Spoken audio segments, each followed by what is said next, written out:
This is CounselCast, part of the Legal Talk Network, and I'm your host, Karen Conroy. When you face a complex case outside your expertise, you bring in a co-counsel for next-level results. When you want to engage, expand, and elevate your firm, you bring in a marketing co-counsel. In this podcast, I bring in marketing experts who each answer one big question to help your firm achieve more. Here's today's guest. Hi, I'm Tara, and I am so excited to be here today. I am a business and marketing coach. I've been an online entrepreneur for 16 years, and my passion in life is helping other introverts learn how to market their business and build a business online in a more authentic way, using more introvert-friendly marketing methods, because as we know, everyone says video is king. You need to show up on video all the time to put yourself out there. And I am kind of changing that conversation or opening it up a little bit more, because a lot of introverts just don't like to show up that way. And I am the same way. And I love showing entrepreneurs and business owners out there that there is another way to get visible and grow your brand and your business. This is going to be a great conversation, because I think at the end of the day, what we're talking about is doing what's comfortable for you and not trying to force yourself into some method that is uncomfortable. And then, like you were saying earlier, it just becomes inauthentic and it feels forced. And I think that really comes across in everything that you do, especially if you're even doing podcasts like this or doing any kind of speaking. People can tell if this is something that kind of aligns with your body language and the way that you're feeling about it. And if you're trying to be like Tony Robbins out on a stage and everything about your body is saying, no, like this is awful, then. And I did that before. Yeah. I did that. I was doing all the things that I was told I had to do, right. And I was forcing myself to do it and trying to force myself to be more high energy and extroverted. And people could tell that it just wasn't authentic, right? Because I forced myself to do it and then it wasn't even getting me results. So what was the point? Yes. Okay. So there's so many really big picture ideas there, kind of being authentic, tapping into what you know your strengths are, and also setting aside what your weaknesses are at the same time.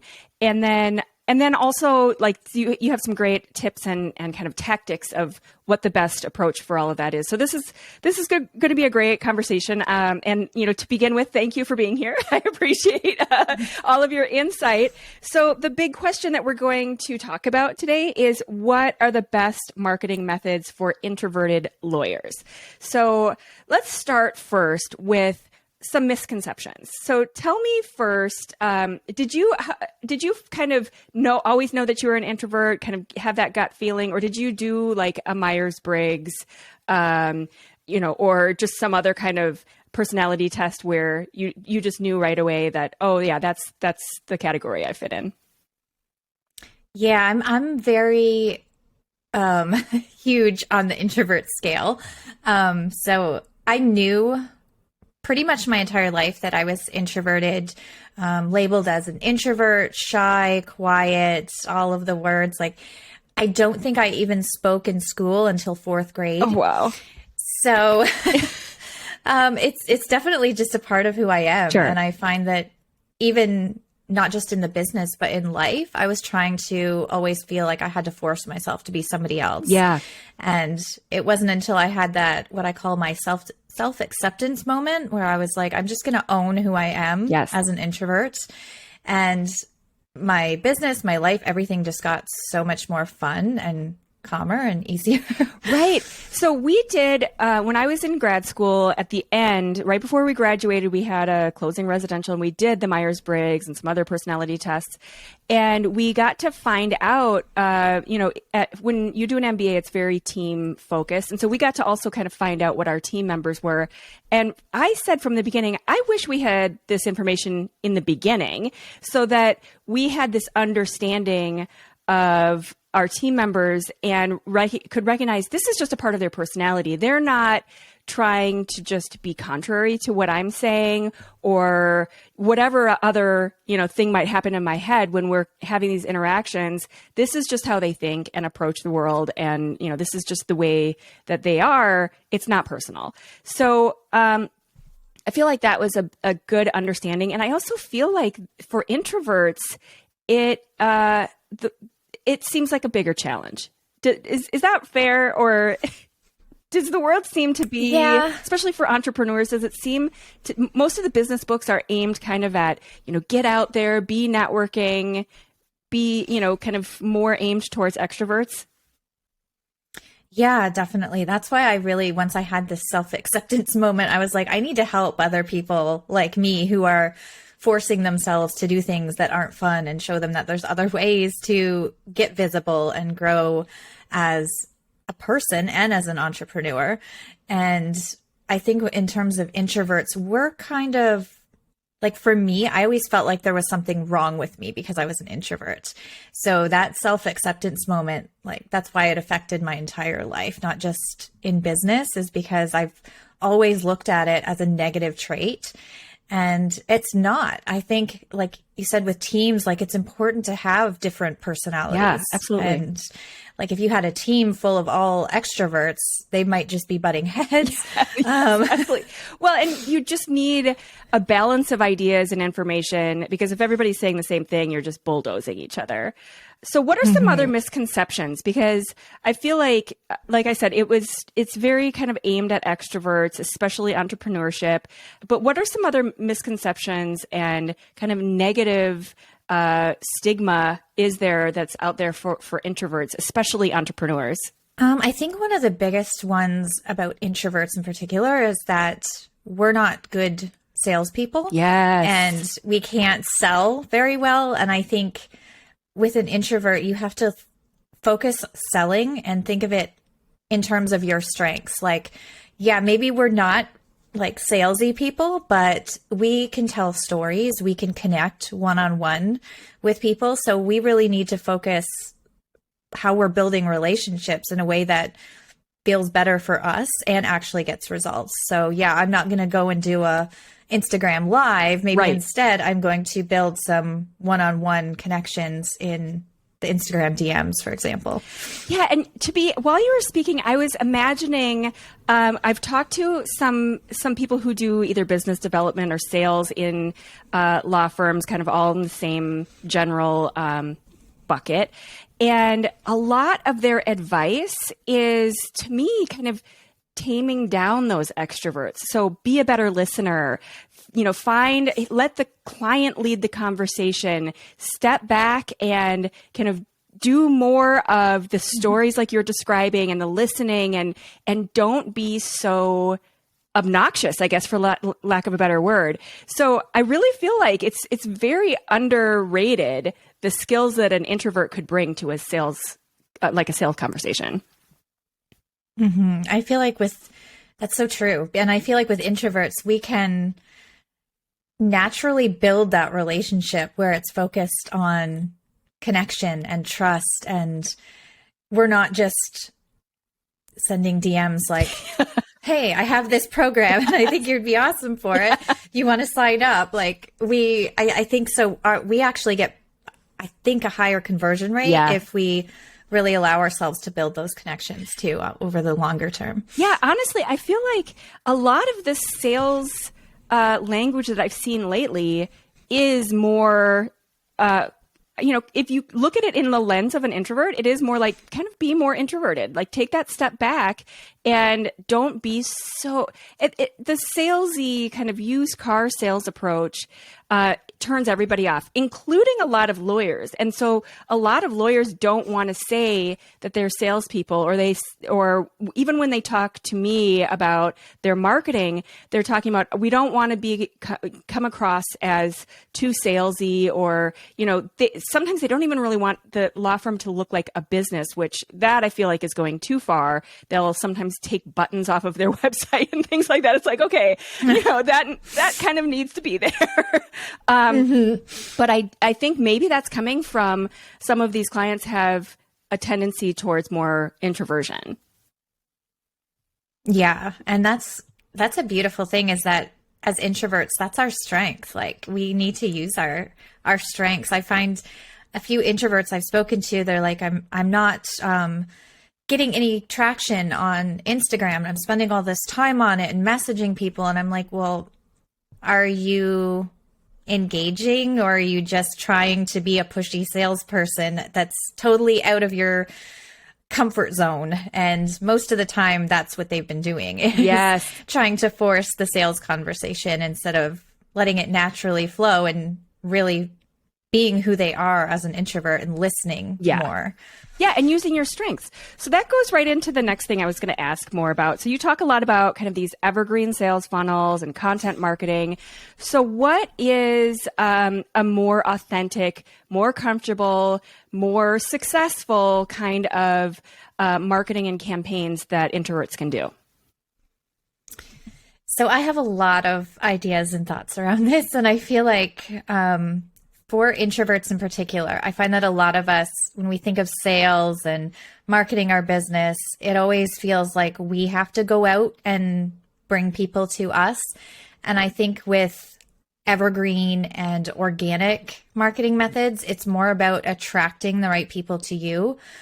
With the content that you're putting out, with the content that you're creating, the goal is really to attract who your ideal audience is, who you want to work with, and have them come to you, which as an introvert is best case scenario, because you don't have to feel like you're constantly on and constantly hustling. And, if you have a week where you don't want to be on Instagram, for example, you don't have to be. You have these other channels that are drawing people in. Okay, so how does it work? So what's the best kind of approach for this kind of a campaign? So when I talk about the 4 marketing methods that are best for introverts, I always say that they're blogging.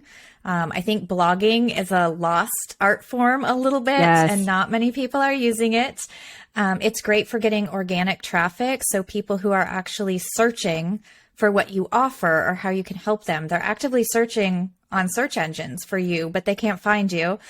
So blogging helps with that. Blogging is also really great for repurposing content onto other marketing channels. So you're not feeling like you have to constantly churn out new stuff and share new insights and value all the time.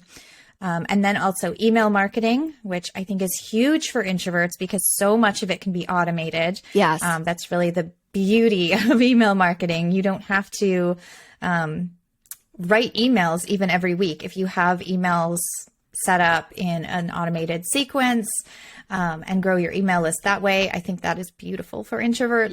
Yeah. And then also Pinterest, which that's a good is also one. a search engine. Yes. Let's talk about that for a minute, because I really think people don't get it when it comes to Pinterest. And it's such a little hidden gem. I feel like some of us in marketing get it, and we're seeing it, but it's a little, especially for lawyers, it feels like, oh my gosh, that seems like something where like moms are just saving recipes and things like that, which I do also. But for a business side of things, I think there's a lot of opportunity there that people are not really aware of.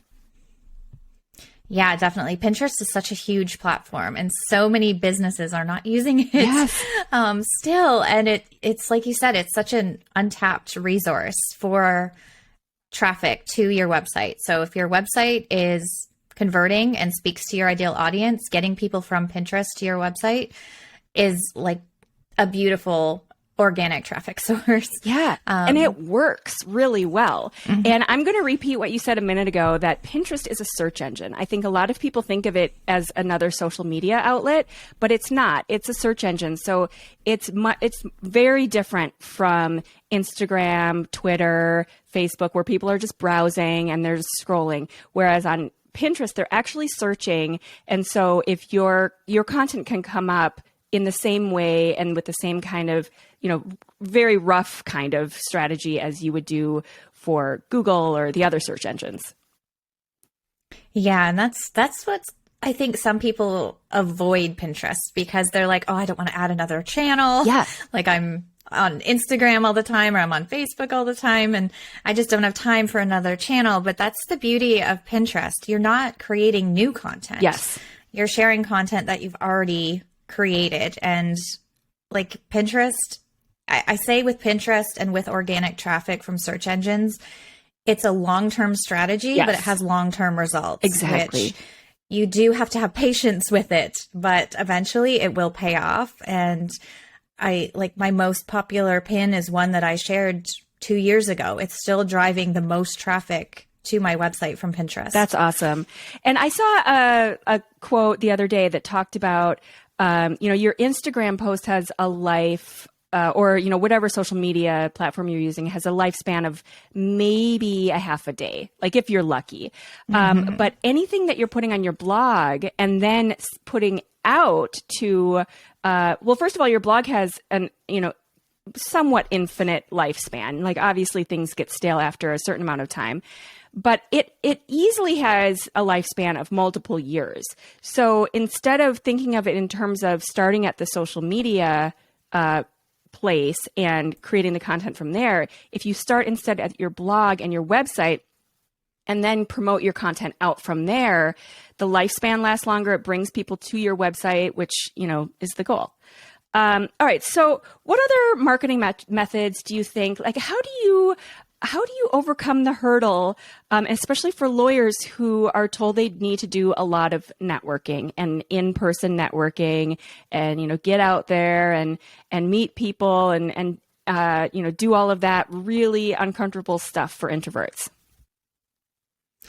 Yeah, I think when it comes to having to network, I think it's important to have your own boundaries and set those limits. It's like me with meetings and things. Like I only have set days that I will do meetings, because I know that if I have meetings every day, Monday to Friday, I'm going to be so burnt out by the end of the week and I'm not going to get a lot of other stuff done. So I think it's important to really look at your own boundaries, what you like. Like I've started avoiding, I blocked out my calendar for Mondays because I was like, every meeting I have on Monday, I just feel like it's starting my week off on the wrong foot. Yeah. So I blocked out Mondays. So I think it's like important to understand how you work best and set those boundaries for yourself. Yeah. I think that's another great point, is when I first did the Myers-Briggs test, it was describing introversion and extroversion as basically where your energy source is. And so that felt nicer to me than talking about kind of shy versus outgoing. And, because I think, and correct me if I'm wrong, but I think introverts in the right kind of arrangement in maybe smaller groups, they can be very energetic and have the right kind of conversations. It's just that your energy is different in different places, and also where your energy gets drained. So like you were describing, we all need to make a plan and a budget for our energy, because it's all a limited amount of energy that we have each week. And so knowing that meeting after meeting is going to just completely drain you and you're not going to have anything left over for the rest of your life is not the way to work. Mm-hmm. So how do you kind of manage like that energy and kind of recognizing, and I guess the other question I had about that too is because I'm a pretty big card carrying extrovert. So it's kind of fascinating to me, but where do introverts gather the energy? Is it in that kind of quiet time, or where does the energy build, as opposed to kind of where extroverts get it from being in those big public settings? Yeah, I think for me and for most, it's kind of like we need our alone time to recharge. Okay. Sometimes for me, like I really love doing design work. So sometimes if I have had a lot of meetings and I'm feeling really low energy, I will just go into Canva and start designing random things. Nice. Just to take a break. Yeah. Maybe I'll read a book. Maybe I'll go for a walk with my dogs, like something just to unplug and turn off. Because it's funny, I set all these things with meetings, like, and I also have on my calendar, nobody can book more than 2 meetings a day. So I'm not going to have like a full 4 hours of meetings in a day. Yeah. But that's something I learned over time that I implemented. But it's funny because I did that. And then I had a interview with somebody who's definitely an extrovert, and she was running a summit, and she's like, you're my second out of 30 summit interviews today. And I'm like, oh my gosh, that would wreck me for a month if I had to interact with that many people in a day one-on-one. Yeah. So. I mean, I'm an extrovert too, but I feel like since grad school, I've shifted more. I was full on 100% extrovert, when I graduated, but I feel like as I've got older, I've shifted more to the middle, because a lot of the things that you're talking about, I can't do more than 2, maybe a third meeting in a given day. I totally block off my Mondays too, because I'm like, no, I just can't. I can't deal with that on a Monday. I need to start off and kind of. So I do feel like there's some of those. I don't know what the word I'm looking for. Some of those qualities that shift over time. Does that happen for you too, where at different times of your life you feel like different levels of introversion or extroversion, or are you pretty much over on the one side, pretty solid? I'm pretty solid on the one side, but I do have little pockets of what I call extroverted energy, where I'm like constantly engaging on Instagram. I'm feeling great about it. I'm responding to all messages and I'm building relationships, and then I'll just crash and then won't go on Instagram for 3 months. Yeah. No, that makes sense. Okay. So any other marketing methods that you want to highlight in terms of how people can kind of work around some of the more traditional get out there and be in people's face kind of ideas? Yeah, so I think one thing I'll say is, so the fourth method is social media, but the way I talk about social media is more of a focus on the content and bringing people to you, like attracting those people in with the content you're creating and putting more of a focus on that instead of engaging. Yeah. Like I think as an introvert, if somebody starts the conversation, it's a lot easier for us to then connect. So that's why I focus a lot more on the content with social media. I think there's a ton of other opportunities for introverts, like guest speaking on podcasts. Like starting my own podcast is something that I never thought I would do, but it's actually been really fun. So I feel like you can do a guest interview. If it feels good, do another one. And then eventually you will get a bit more confidence with it. Sure. So if I feel like a lot of introverts, we need to test things. Oh, that makes sense. Yeah. Like I know some introverts do love being on video. And so if you try it and it's great, then keep doing it. Yeah. But there are other ways that you don't have to show up all the time. Yeah, that makes sense. And I like that. I always like when I hear advice that's contrary to the mainstream advice. So this idea that you have to be out there engaging, be on social media, be really, that really is aimed to extroverts. And if that doesn't feel good, and even for myself, a lot of times I just feel like a lot of the people who are out there and trying to engage are pretty low level, sometimes bottom of the barrel. And when you're describing how they come to you and start that conversation, they've now qualified themselves, and they're probably a better lead than you just going out and trying to have a conversation with the entire world instead of waiting for some of them to trickle towards you. You're probably filtering through a lot of unnecessary traffic that's probably not great anyway. So I think and conserving your energy. Yes. You're conserving your energy because you're not trying to start like 100 conversations a day. Right. Yes. Yeah. So I think that the kind of subheading of that is to take a lot of that social media advice and recognize that some of it's, if you are an introvert, some of it's just not going to be right for you or your approach. And that's okay. You don't need to necessarily be engaging, like you said, with 100 different people every single day. Like that even sounds like a lot to me.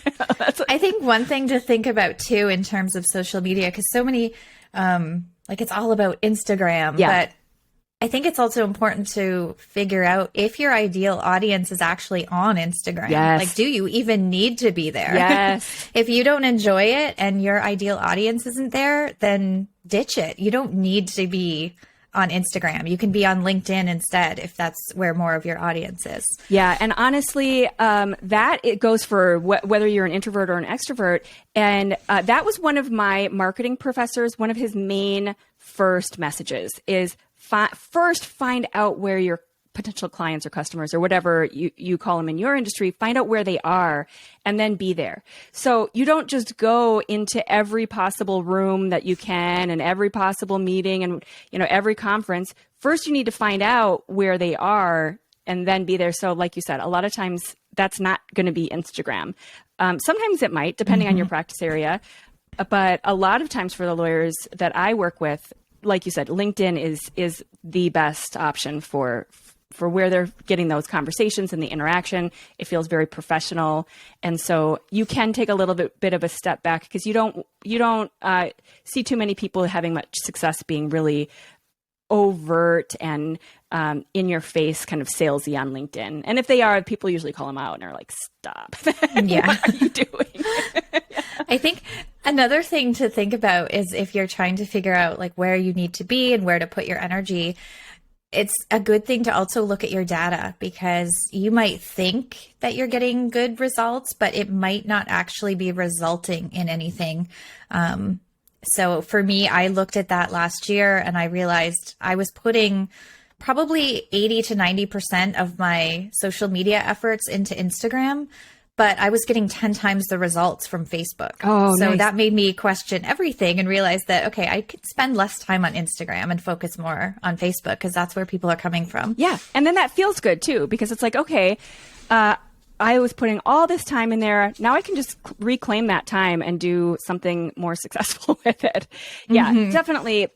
Please pay attention because you will be encouraged on each one of these platforms to quickly, be sucked into their system of spending lots of money in ads and trying to increase all these different metrics, most of which don't matter to you. They only matter to Instagram as long as you're spending more money. So yeah, like you said, that's great advice. Please pay attention to what the thing is that matters for you. If it's getting your phone to ring or having those emails or having more traffic to your website or whatever that actual metric is, you need to measure that and then stay steady with it.